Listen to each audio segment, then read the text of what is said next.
ನಮಸ್ಕಾರ ಆತ್ಮೀಯರೇ, media house ಕನ್ನಡಗೆ ಸ್ವಾಗತ. ಇವತ್ತು ಎರಡು ಸುದ್ದಿಯನ್ನ ನಿಮ್ಮ ಮುಂದಿಡೋ ಕೆಲಸ ಮಾಡ್ತೀವಿ. ಒಂದು DK ಶಿವಕುಮಾರ್ಗೆ ಎದುರಾಗ್ತಿರೋ ಬೆಳಗಾವಿ ಬೇಗುದಿ, ಇನ್ನೊಂದು ಕುಮಾರಸ್ವಾಮಿಯೇ ಮಹಾ ಗೇಮ್ ಪ್ಲಾನ್. ಮೊದಲಿಗೆ ಬೆಳಗಾವಿ ಬೇಗುದಿ ಬಗ್ಗೆ ಹೇಳ್ತಾ ಹೋಗ್ತೀವಿ ಬನ್ನಿ. ರಾಜಕಾರಣದಲ್ಲಿ ಈಗ ಸಚಿವ ಸಂಪುಟ ವಿಸ್ತರಣೆ ಮತ್ತು ಪುನಾರಚನೆಯದ್ದೇ ಸದ್ದು. ಇದರ ಬೆನ್ನಲ್ಲೇ ಗಡಿ ಜಿಲ್ಲೆ ಬೆಳಗಾವಿಯ ಕಾಂಗ್ರೆಸ್ ಶಾಸಕರು ಹೈಕಮಾಂಡ್ ಹಾಗೂ ರಾಜ್ಯ ನಾಯಕರ ಮೇಲೆ ಒತ್ತಡ ಹೇರಲು ಹೊಸ ದಾಳ ಉರುಳಿಸಿದ್ದಾರೆ.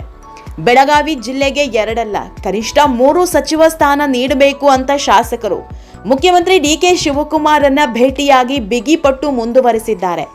ಈ ಹಿಂದಿನ ಬಿಜೆಪಿ ಸರ್ಕಾರದಲ್ಲಿ ಜಿಲ್ಲೆಗೆ 4 ಸಚಿವ ಸ್ಥಾನ ನೀಡಲಾಗಿತ್ತು. ಹೀಗಾಗಿ ಕಾಂಗ್ರೆಸ್ ಸರ್ಕಾರದಲ್ಲೂ ಕನಿಷ್ಠ 3 ಸ್ಥಾನ ಬೇಕೇ ಬೇಕು ಅನ್ನೋದು ಈ ನಾಯಕರ ವಾದ. ಈ 3 ಸಚಿವ ಸ್ಥಾನಗಳ ಬೇಡಿಕೆಯ ಹಿಂದೆ ಬೆಳಗಾವಿ ಕಾಂಗ್ರೆಸ್ ನಾಯಕರ ದೊಡ್ಡ ರಾಜಕೀಯ ತಂತ್ರಗಾರಿಕೆ ಅಡಗಿದೆ. ಈ ಬಗ್ಗೆ ಹೇಳ್ತಾ ಹೋಗ್ತೀವಿ. ಅದಕ್ಕೂ ಮೊದಲು ನೀವಿನ್ನೂ ನಮ್ಮ ಚಾನೆಲ್ನ ಸಬ್ಸ್ಕ್ರೈಬ್ ಮಾಡಿಲ್ಲ ಅಂದರೆ ಮಿಸ್ ಮಾಡಬೇಡಿ, ಈಗಲೇ ಸಬ್ಸ್ಕ್ರೈಬ್ ಮಾಡಿ. ಈ ವಿಡಿಯೋನ ಕೊನೆವರೆಗೂ ನೋಡಿ, ನಿಮ್ಮ ಅನಿಸಿಕೆಗಳನ್ನು ಕಾಮೆಂಟ್ ಮಾಡಿ. ಆತ್ಮೀಯರೇ, ರಾಜಕೀಯ ಮೂಲಗಳ ಪ್ರಕಾರ ಬಿಜೆಪಿ ತೊರೆದು ಕಾಂಗ್ರೆಸ್ ಸೇರಿ ಪ್ರಮುಖ ಪಾತ್ರ ವಹಿಸಿದ್ದ ಕಾಂಗ್ರೆಸ್ ನಾಯಕ ಲಕ್ಷ್ಮಣ ಸವದಿಗೆ ಸಚಿವ ಸ್ಥಾನ ನೀಡಲು ಸಿಎಂ DK ಶಿವಕುಮಾರ್ ತೀವ್ರ ಒಲವು ಹೊಂದಿದ್ದಾರೆ ಎನ್ನಲಾಗಿದೆ. ಒಂದು ವೇಳೆ ಹೈಕಮಾಂಡ್ ಮಟ್ಟದಲ್ಲಿ ಅಥವಾ ಜಾತಿ ಸಮೀಕರಣದಲ್ಲಿ ಲಕ್ಷ್ಮಣ್ ಸವದಿ ಅವರಿಗೆ ಮಂತ್ರಿಗಿರಿ ಕೈತಪ್ಪಿದ್ರೆ ತಮ್ಮ ಆಪ್ತ ವಲಯದ ಲಕ್ಷ್ಮೀ ಹೆಬ್ಬಾಳ್ಕರ್ ಅವರಿಗೆ ಮತ್ತೊಂದು ಅವಕಾಶ ನೀಡಲು DKಶಿ ಪ್ಲಾನ್ ಮಾಡಿದ್ದಾರೆ. ಲಿಂಗಾಯತ ಹಾಗೂ ಮಹಿಳಾ ಕೋಟದ ಅಡಿಯಲ್ಲಿ ಹೆಬ್ಬಾಳ್ಕರ್ಗೆ ಮಂತ್ರಿಗಿರಿ ಸುಲಭವಾಗಿ ಸಿಗಬಹುದು ಅನ್ನೋ ಲೆಕ್ಕಾಚಾರ ಇದೆ. ಅಂದ್ರೆ DKಶಿ ಕೋಟಾದಲ್ಲಿ ಸವದಿ ಅಥವಾ ಹೆಬ್ಬಾಳ್ಕರ್ ಪೈಕಿ ಒಬ್ಬರಿಗೆ ಸ್ಥಾನ ಫಿಕ್ಸ್ ಎನ್ನಲಾಗ್ತಾ ಇದೆ. ಆದ್ರೀಗ ಯಾವಾಗ ಬೆಳಗಾವಿ ಜಿಲ್ಲೆಗೆ 3 ಸ್ಥಾನಗಳು ಸಿಗುತ್ತೆ ಅನ್ನೋ ಚರ್ಚೆ ಶುರುವಾಯಿತು, ಅಲ್ಲಿಗೆ ಇನ್ನುಳಿದ ಶಾಸಕರಾದ ಅಶೋಕ್ ಪಟ್ಟಣ್, ಮಹಂತೇಶ್ ಕೌಜಲಗಿ, ಗಣೇಶ್ ಹುಕ್ಕೇರಿ, ಆಸಿಫ್ ಸೇಠ್ ಲೆಕ್ಕಾಚಾರ ಬಿರುಸುಗೊಂಡಿದೆ. ಈ 4 ಜನ ಶಾಸಕರು ಮಾಜಿ ಸಿಎಂ ಸಿದ್ದರಾಮಯ್ಯ ಜೊತೆ ಅತ್ಯಂತ ಉತ್ತಮ ಬಾಂಧವ್ಯ ಹೊಂದಿದ್ದಾರೆ. ಒಂದು ಸ್ಥಾನ DKಶಿ ಕೋಟಾಗೆ ಹೋದ್ರು, ಇನ್ನೊಂದು ಸ್ಥಾನ ಈಗಾಗಲೇ ಸತೀಶ್ ಜಾರಕಿಹೊಳಿ ಪಾಲಾದ್ರೂ ಇನ್ನೊಂದು ಸ್ಥಾನ ಉಳಿಯಲಿದೆ. ಆ ಸ್ಥಾನದಲ್ಲಿ ತಮಗೂ ಅವಕಾಶ ಸಿಗಬಹುದು ಅನ್ನೋದು ಈ 4ರ ಲೆಕ್ಕಾಚಾರ. ಸಿದ್ದರಾಮಯ್ಯ ಅವರ ಮೂಲಕ ಹೈಕಮಾಂಡ್ ಮೇಲೆ ಒತ್ತಡ ಹಾಕಿ ಹೇಗಾದ್ರೂ ಮಾಡಿ ಮಂತ್ರಿ ಮಂಡಲ ಸೇರ್ಲೇಬೇಕು ಅಂತ ಈ ನಾಯಕರು ಹೊಸ ವರಸೆ ಆರಂಭಿಸಿದ್ದಾರೆ. ಜಿಲ್ಲೆಯ ಹಿರಿಯ ಹಾಗೂ ಕಿರಿಯ ನಾಯಕರ ನಡುವಿನ ಈ ಆಂತರಿಕ ಪೈಪೋಟಿಯೇ ಈಗ 3 ಸಚಿವ ಸ್ಥಾನಗಳ ಬಿಗಿಪಟ್ಟಾಗಿ ಮಾರ್ಪಟ್ಟಿದೆ. ಬೆಳಗಾವಿ ನಾಯಕರ ಈ ಜಾಣ್ಮೆ ನಡೆಗೆ ಸಿಎಂ ಹಾಗೂ DCM ಯಾವ ರೀತಿ ಸ್ಪಂದಿಸಲಿದ್ದಾರೆ ಅನ್ನೋದನ್ನ ಕಾದ್ ನೋಡಬೇಕಿದೆ. ಆತ್ಮೀಯರೇ, ಇನ್ನು ಎರಡನೆಯದ್ದು ಸುದ್ದಿ, ಬಿಜೆಪಿ ಮುಂದೆ ಕುಮಾರಸ್ವಾಮಿ ಹಾಕಿದ ಬಿಗಿಪಟ್ಟಿನ ಬಗ್ಗೆ. ಕರ್ನಾಟಕದಲ್ಲಿ ಮುಂಬರುವ ಹಿರಿಯೂರು ಹಾಗೂ ಧಾರವಾಡ ಕ್ಷೇತ್ರಗಳ ಉಪಚುನಾವಣೆಗೆ ಈಗಿನಿಂದಲೇ ತಯಾರಿ ಶುರುವಾಗಿದೆ. ಅದರಲ್ಲೂ ಹಿರಿಯೂರು ಕ್ಷೇತ್ರದ ಮೇಲೆ ಕಣ್ಣಿಟ್ಟಿರೋ ಕುಮಾರಸ್ವಾಮಿ ಈಗಾಗಲೇ ಅಖಾಡಕ್ಕಿಳಿದಾಗಿದೆ. ಬಿಜೆಪಿ ಕಾಂಗ್ರೆಸ್ಗೂ ಮುಂಚೆಯೇ ಕ್ಷೇತ್ರದಲ್ಲಿ ಓಡಾಡಿ ಬಂದಿದ್ದಾರೆ. ಹೀಗಾಗಿಯೇ ಈಗ ಬಿಜೆಪಿ ನಾಯಕರ ಜೊತೆಗೂ ಮಹತ್ವದ ಚರ್ಚೆ ನಡೆಸಿದ್ದಾರೆ. ಹಿರಿಯೂರು ಕ್ಷೇತ್ರದಲ್ಲಿ ಮೈತ್ರಿ ಅಭ್ಯರ್ಥಿಗೆ ಪೂರಕ ವಾತಾವರಣ ಇದೆ ಅನ್ನೋ ಮಾತಿದೆ.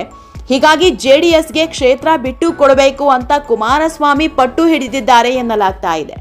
3 ತಿಂಗಳ ಹಿಂದೆ ದಾವಣಗೆರೆ ದಕ್ಷಿಣ ಹಾಗೂ ಬಾಗಲಕೋಟೆಯಲ್ಲಿ ಉಪಚುನಾವಣೆ ನಡೆದಿತ್ತು.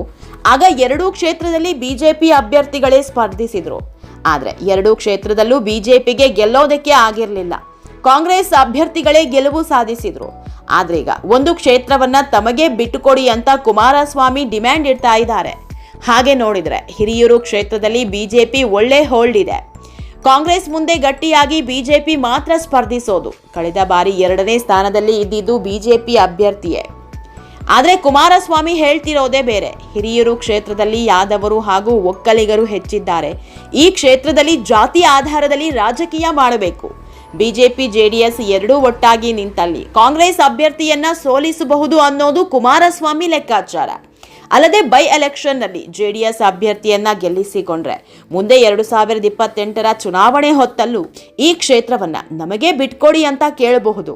ಹೀಗಾಗಿ ಎಲ್ಲಾ ರೀತಿಯ ಪ್ಲಾನ್ನೊಂದಿಗೆ ಕುಮಾರಸ್ವಾಮಿ ಅಖಾಡಕ್ಕಿಳಿಯಲು ರೆಡಿಯಾದಂತೆ ಕಾಣ್ತಾ ಇದೆ. ಇನ್ನು ಧಾರವಾಡ ಕ್ಷೇತ್ರದ ಶಾಸಕರಾಗಿದ್ದ ವಿನಯ್ ಕುಲಕರ್ಣಿ ಕೊಲೆ ಕೇಸ್ನಲ್ಲಿ ಜೈಲು ಸೇರಿದ್ದಾರೆ. ಬರೀ ಜೈಲು ಸೇರೋದಷ್ಟೇ ಅಲ್ಲ, ಶಿಕ್ಷೆಯೂ ಆಗಿದೆ. ಹೀಗಾಗಿ ಅವರ ಶಾಸಕ ಸ್ಥಾನ ಅನರ್ಹ ಆಗಿರೋದ್ರಿಂದ ಈ ಕ್ಷೇತ್ರದಲ್ಲೂ ಚುನಾವಣೆ ನಡೆಯಲಿದೆ. ಈ ಕ್ಷೇತ್ರದಲ್ಲಿ ಬಿಜೆಪಿ ಅಭ್ಯರ್ಥಿಯನ್ನ ಕಣಕ್ಕಿಳಿಸಿ ಅಂತ ಕುಮಾರಸ್ವಾಮಿ ಹೇಳ್ತಿದ್ದಾರೆ. ಸದ್ಯಕ್ಕೆ ಬೆಂಗಳೂರಲ್ಲಿ ಕುಮಾರಸ್ವಾಮಿ ಹಾಗೂ ಬಿಜೆಪಿ ರಾಜ್ಯಾಧ್ಯಕ್ಷ ವಿಜಯೇಂದ್ರ ಚರ್ಚೆ ನಡೆಸಿದ್ದಾರೆ. ಮುಂದೆ ಇದೇ ವಿಷಯ ದಿಲ್ಲಿ ನಾಯಕರ ಅಂಗಳದಲ್ಲೂ ಚರ್ಚೆಯಾಗಲಿದೆ. ಆಗ ಏನು ನಿರ್ಧಾರ ಹೊರ ಬೀಳುತ್ತೆ ಅನ್ನೋದರ ಬಗ್ಗೆ ಕುತೂಹಲ ಮೂಡಿದೆ. ಕುಮಾರಸ್ವಾಮಿ ನೀಡ್ತಾ ಇರೋ ಹೇಳಿಕೆ ನೋಡಿದ್ರೆ ಹಿರಿಯೂರು ಕ್ಷೇತ್ರ ಜೆಡಿಎಸ್ಗೆ ಸಿಗೋ ಎಲ್ಲಾ ಸಾಧ್ಯತೆ ಇದೆ. ಒಂದು ವೇಳೆ ಜೆಡಿಎಸ್ಗೆ ಟಿಕೆಟ್ ಸಿಕ್ಕರೆ ಇದು ಕುಮಾರಸ್ವಾಮಿ ವರ್ಸಸ್ ಡಿಕೆಶಿ ಅಂತ ಬಿಂಬಿತ ಆಗುತ್ತೆ. ಸಿಎಂ ಆದ್ಮೇಲೆ ಡಿಕೆಶಿಗೆ ಇದು ಮೊದಲ ಚುನಾವಣೆ ಅಥವಾ ಕುಮಾರಸ್ವಾಮಿಗೆ ಪ್ರತಿಷ್ಠೆಯ ಪ್ರಶ್ನೆ. ಹೀಗಾಗಿ ಈ ಚುನಾವಣೆಯನ್ನ ಒಕ್ಕಲಿಗ ನಾಯಕರ ಮಹಾಕಾಳಗ ಅಂತ ಬಣ್ಣಿಸಲಾಗುತ್ತೆ. ನೋಡೋಣ ಮುಂದೆ ಏನೆಲ್ಲ ಆಗುತ್ತೆ ಅನ್ನೋದನ್ನ. ಆತ್ಮೀಯರೇ, ಈ ವಿಡಿಯೋ ನಿಮಗೆ ಇಷ್ಟವಾದಲ್ಲಿ ಲೈಕ್ ಮಾಡಿ, ಶೇರ್ ಮಾಡಿ, ಕಾಮೆಂಟ್ ಮಾಡಿ. ಇನ್ನೂ ನಮ್ಮ ಚಾನಲ್ನ ಸಬ್ಸ್ಕ್ರೈಬ್ ಮಾಡಿಲ್ಲ ಅಂದರೆ ಮಿಸ್ ಮಾಡಬೇಡಿ, ಈಗಲೇ ಸಬ್ಸ್ಕ್ರೈಬ್ ಮಾಡಿ.